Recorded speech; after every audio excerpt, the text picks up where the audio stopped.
I've struggled to write this. How do you recount horror so deep it leaves scars that crawl under your skin, where no amount of time can heal them? How do you tell a story about monsters that shouldn't exist, when your brain begs you to erase it, when your sanity depends on pretending it never happened? But the truth doesn't stay buried. It festers.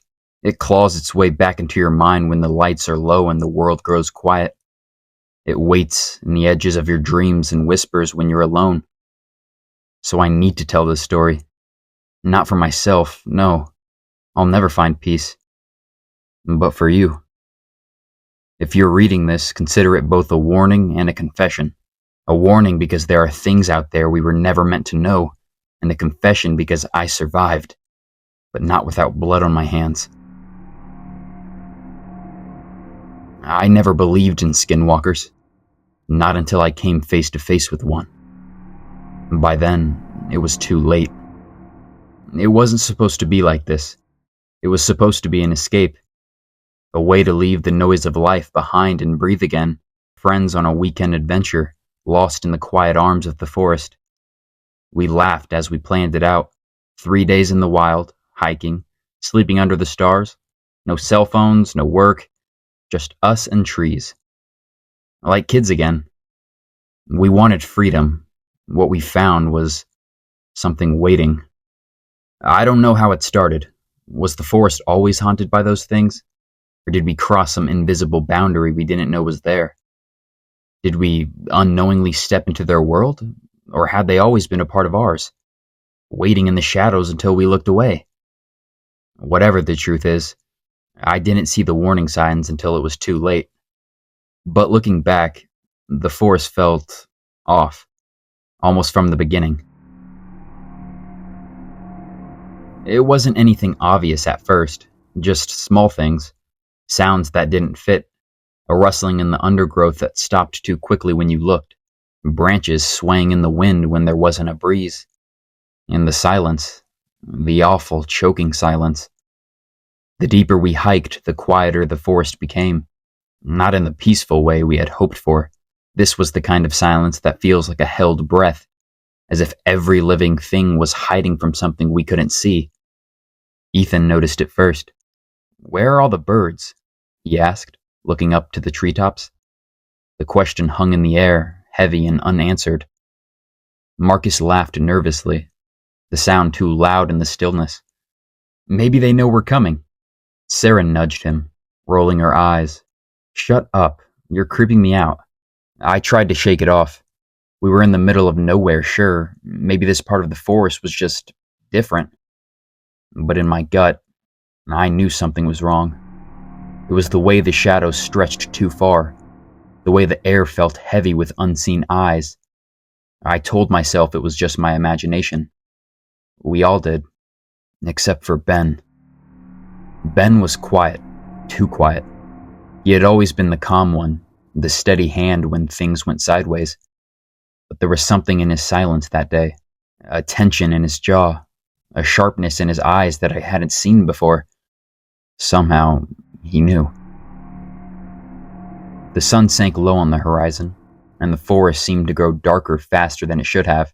We pitched our tents in a small clearing and built a fire. For a while, things felt normal again, like maybe the weirdness earlier was all in our heads. We cooked dinner over the fire, told jokes, and passed around a bottle of whiskey. But even then, there was an edge to our laughter. It was Sarah who broke the uneasy peace. "Do you hear that?" she whispered, tilting her head toward the woods. We fell silent, straining to listen. But there was nothing. No insects, no wind, just the crackle of the fire and the sound of our own breathing. Then we heard it, a low, mournful cry rising from the depths of the forest. It seemed almost like a coyote at first. Almost. But there was something off about it. Something too human, too deliberate, as if whatever was making that sound wanted us to think it was an animal. Marcus shivered and rubbed his arms. "That's not a coyote." "No," Ben said quietly. "It's not." We huddled closer to the fire, the warmth doing little to chase away the chills spreading through our bones. The thing in the forest cried out again, and this time it wasn't alone.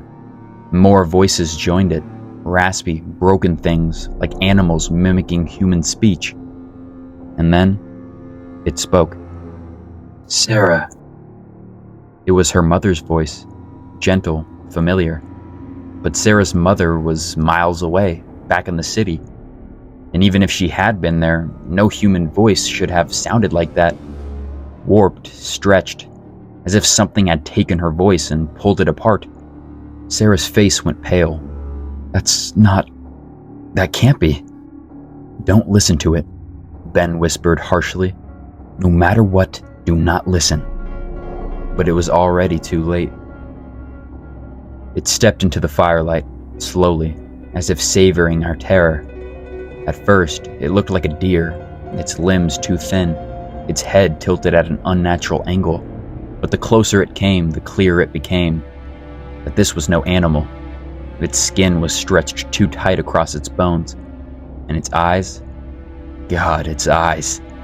They were silver, empty orbs that reflected the firelight in a way no living thing's eyes should. And then it smiled. It was the kind of smile you see in nightmares, a grotesque parody of something human, stretched far too wide across its face. Sarah, it's me. Come home. Her breath hitched in her throat. Mom? She whispered, her voice trembling with hope and disbelief. Don't, Ben hissed, grabbing her arm. That's not her. The thing's smile widened, and it took another step forward. Its limbs creaked like old wood bending under pressure. The air grew thick with the stench of rot. Come here, Sarah. It's safe now. We missed you. Sarah took a step forward, her hand slipping from Ben's grasp. Before I could stop her, Marcus shot to his feet. No, he shouted, putting himself between Sarah and the creature. You're not real. You cannot have her. The thing let out a high-pitched shriek, and in an instant, it lunged, its limbs snapping and contorting as it closed the distance. Ben moved faster than I thought humanly possible. He grabbed Marcus by the back of his jacket and yanked him away from the thing, just as it swiped at him, with claws that looked like sharpened bone. Run, Ben shouted. Get to the cabin. We didn't need to be told twice. We ran, hearts pounding in our chests, the creature's shrieks echoing through the forest behind us. Branches tore at our clothes and faces as we sprinted through the darkness, the firelight shrinking behind us.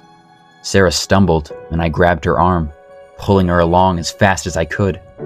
I could hear it behind us, the heavy thud of its twisted limbs hitting the ground, the sound of its breath, ragged and wet, as it chased us through the trees. Ben was right behind us, his face grim, his eyes locked on the path ahead. And Marcus was running beside him, panic etched into every line of his face. And then I heard it, the sound that still haunts my dreams. Marcus tripped. There was a dull thud as he hit the ground, and before any of us could react, that thing was on him. Marcus's screams tore through the forest, sharp and full of terror. He fought, kicking and clawing, but the thing pinned him down with inhuman strength. Its silver eyes glinted in the moonlight, hungry and unblinking. Ben didn't hesitate. Go, he shouted at us, shoving me and Sarah forward. Get to the cabin. I turned back, but Ben was already running toward Marcus, pulling a knife from his belt. No! I screamed, but it was too late. Ben tackled the creature, driving the blade deep into its side. The thing let out a howl of rage, and I saw Marcus scramble to his feet, bloodied, but alive. Run! Ben roared, holding the creature back with all of his strength. I've got this! And then, the force swallowed them both. We ran like animals, tearing through the undergrowth, gasping for air, the terror gnawing at our every step. Marcus stumbled beside me, clutching his ribs, his breath ragged and wet. Sarah was barely holding it together, her sobs hitching in her throat as she pushed forward with every ounce of strength she had left. I could feel the cold tendrils of dread wrapping around my spine. Ben was gone. We left him behind. The guilt weighed on me, but there was no time to process it, not with that thing hunting us. We burst through the trees into a small clearing, and there it was, the cabin, sagging and crooked, swallowed halfway by the forest. It looked more like a tomb than a refuge, but it was all we had. I kicked the door open, dragging Marcus and Sarah inside. The wood groaned under our weight as we slammed the door shut behind us. I fumbled with the lock, a rusted bolt that scraped into place with a shuddering clunk. The moment it clicked, silence fell over us like a suffocating blanket. We stood there, panting, ears straining for any sound from outside. But there was nothing. No footsteps, no shrieks, just the relentless hum of fear in the back of my skull. I think we lost it, Sarah whispered, her voice barely audible. Marcus slumped against the wall, blood dripping from a gash along his arm. His face was pale, his eyes wide with shock. Ben, is he... I couldn't answer. I didn't need to. We all knew the truth. The cabin was a shell of what it once might have been.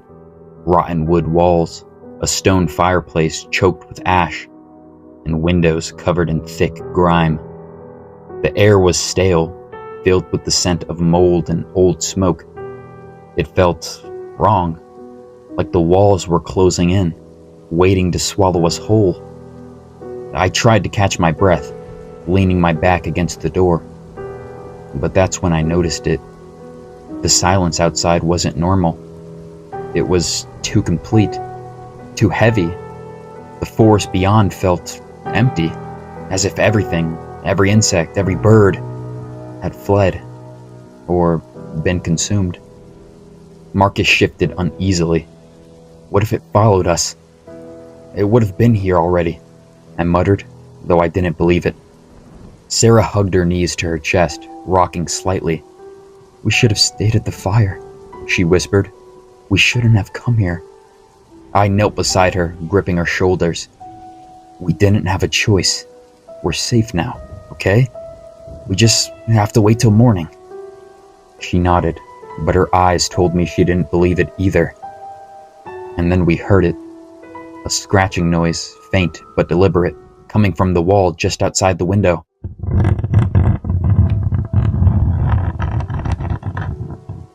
Sarah gasped, and Marcus stiffened. I held up a hand, signaling them to stay quiet.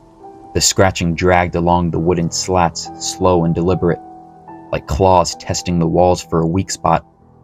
It moved, circling the cabin. Every step was measured, patient, as if it knew exactly where we were. And then a voice. Let me in. It wasn't a scream or a howl. It was a whisper, soft, coaxing, sliding through the cracks in the walls like smoke. And the worst part? It was Ben's voice. It's me, guys. It's okay. I got away. Open the door. Marcus stood up, his hand already reaching for the bolt. He made it. Ben made it. I grabbed his arm and yanked him back. No, that's not him. It's lying. Marcus stared at me, wild-eyed, his lips trembling. You don't know that. You don't know. But I did. Deep in my gut, I knew. Whatever was outside the cabin wasn't Ben. Not anymore. Come on, guys. Please. I'm hurt. I need help. The voice cracked, full of pain and desperation. It sounded so real, so perfectly Ben that I almost believed it myself. Almost. Don't open the door, I whispered, tightening my grip on Marcus. It's not him. Why are you doing this? Why won't you let me in? The voice wavered, shifting between anger and sorrow, tugging at every thread of guilt woven through me. I could feel Sarah's resolve crumbling beside me. What if it's really him? She whispered, tears welling in her eyes. The scratching on the wall stopped, and then the door shook violently. Once, twice, as if something heavy was throwing itself against it. Wood groaned under the strain, and I could see the bolt trembling in its slot. Then came the worst sound of it all. Laughter. It started as a low chuckle, Ben's chuckle, but it twisted, warping into something grotesque and alien, a sound that no human throat should be able to produce.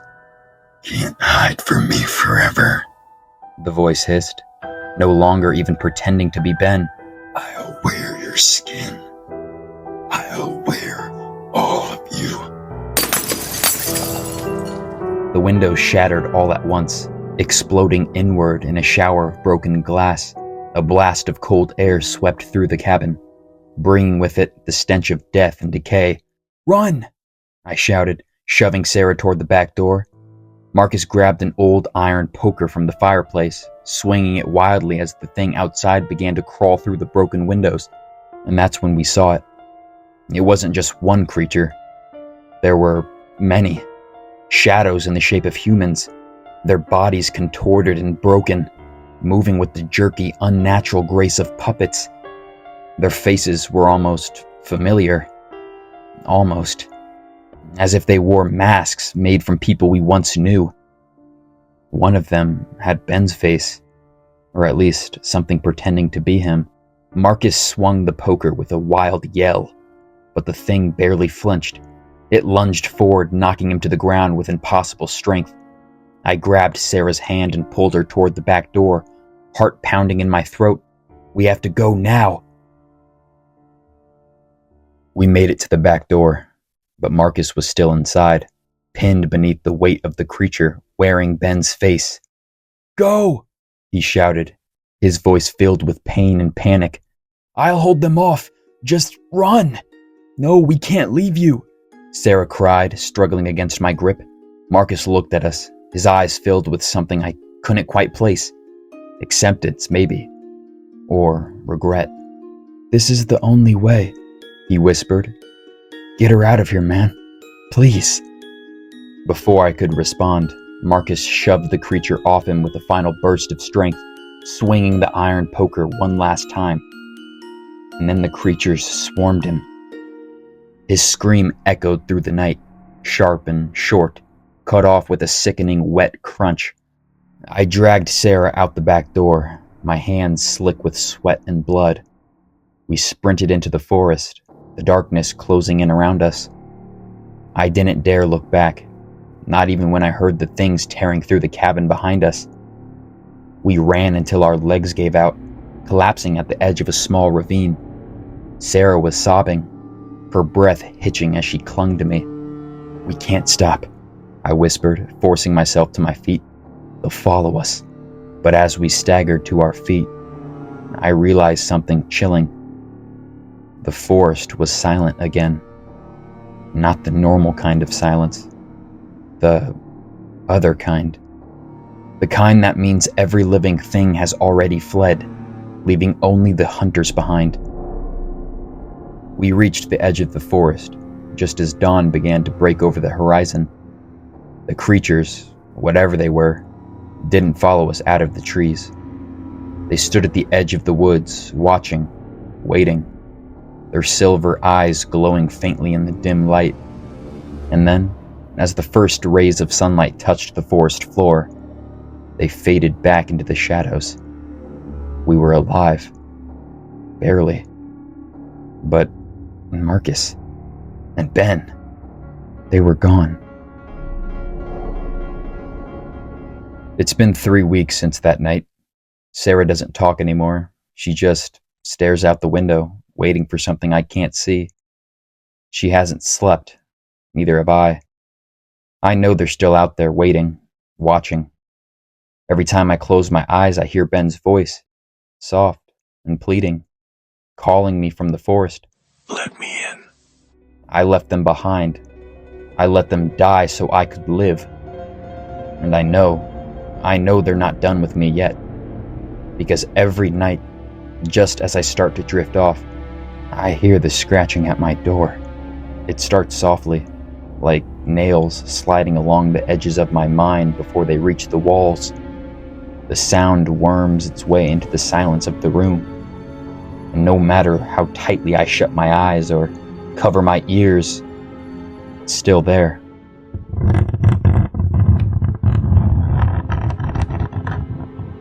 And then the voice follows, curling through the darkness like smoke, wrapping itself around me until I can't tell what's real anymore. It's me, buddy. It's Ben. Let me in. Please. I just want to talk. I know better. I know the truth.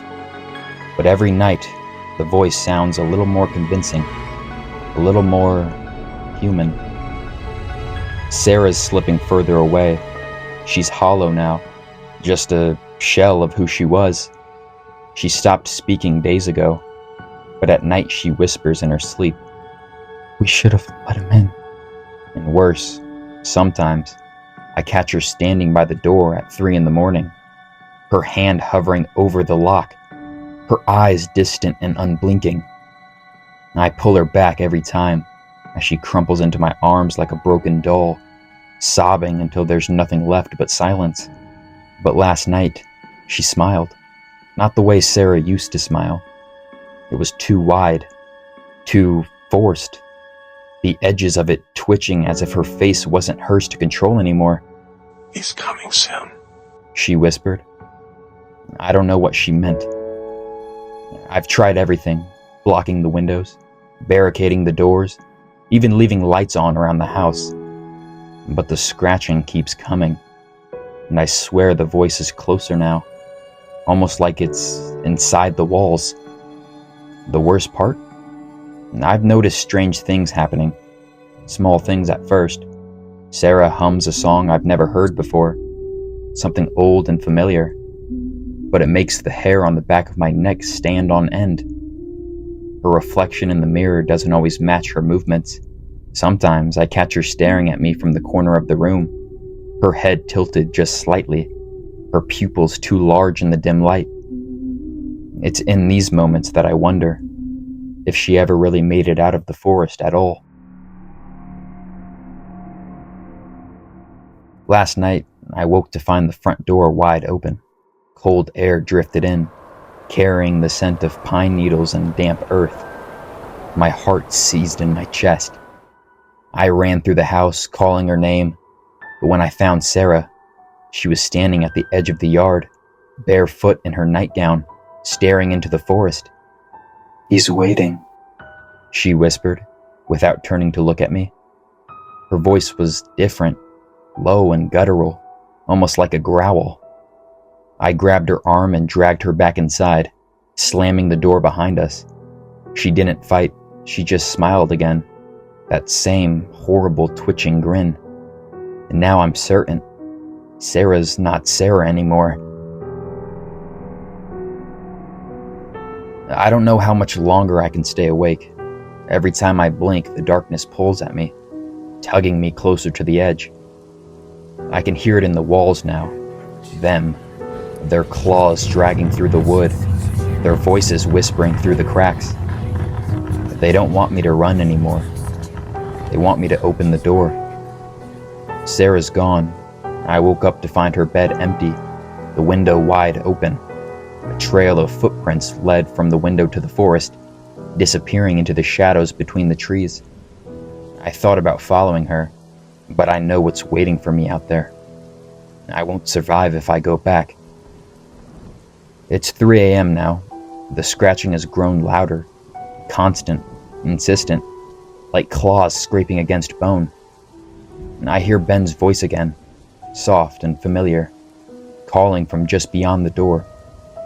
Please, man. I just want to talk. I sit with my back pressed against the door, hands gripping the sides of my head, trying to drown out the sound. But then, he says something that shatters me. It wasn't your fault, you know. You did everything you could. I forgive you. The guilt hits me like a tidal wave, dragging me under. My throat tightens, and I can feel the tears burning in my eyes. What if it really is him? What if Ben made it out and I left him behind? What if he's out there, scared and alone, waiting for me to save him? The lock clicks under my hand, almost of its own accord. Just open the door, buddy. Please let me in. The door creaks open a fraction of an inch, just enough for the cold air to slip through, and in the silver of moonlight that cuts across the floor, I see it, something shifting in the darkness. It's Ben's face, smiling gently, but his eyes are wrong. They're too bright, too sharp, glinting like a predator's in the night. And behind him, I see shapes moving, figures with elongated limbs, their bodies jerking unnaturally, waiting just out of sight. Come with us. Ben whispers. We'll take you somewhere safe. You'll never have to feel afraid again. I grip the edge of the door, heart hammering in my chest. If I let him in, it's over. I know that. But if I close the door, I'll be alone, trapped in this house, waiting for the inevitable. I have to choose. I slam the door shut. The sound echoes through the house, final and unforgiving. The voices outside erupt in a chorus of rage, scratching and pounding against the walls like a storm battering a ship lost at sea. But I don't care. I can't let them in. I won't. The pounding grows louder, more violent, until it feels like the whole house is shaking. And then, just as suddenly as it began, it stops. Silence falls. I sit in the darkness, my breath ragged, my heart pounding in my chest. For the first time in what feels like hours, the house is quiet. I think I've won. Just as I began to relax, I heard it again. A soft, familiar whisper. You made the right choice, buddy. It's Ben's voice, so close as if he's standing right beside me. And that's when I feel it. Cold breath on the back of my neck. I don't remember standing up. I don't remember opening the door. But the next thing I know, I'm standing at the edge of the forest, the cold wind biting at my skin. And in the darkness ahead, I see them. Figures moving between the trees, their glowing eyes fixed on me. One of them steps forward, smiling with Ben's face. Welcome home, it says. And then I understand. There was never a choice. I was theirs the moment I stepped into the forest.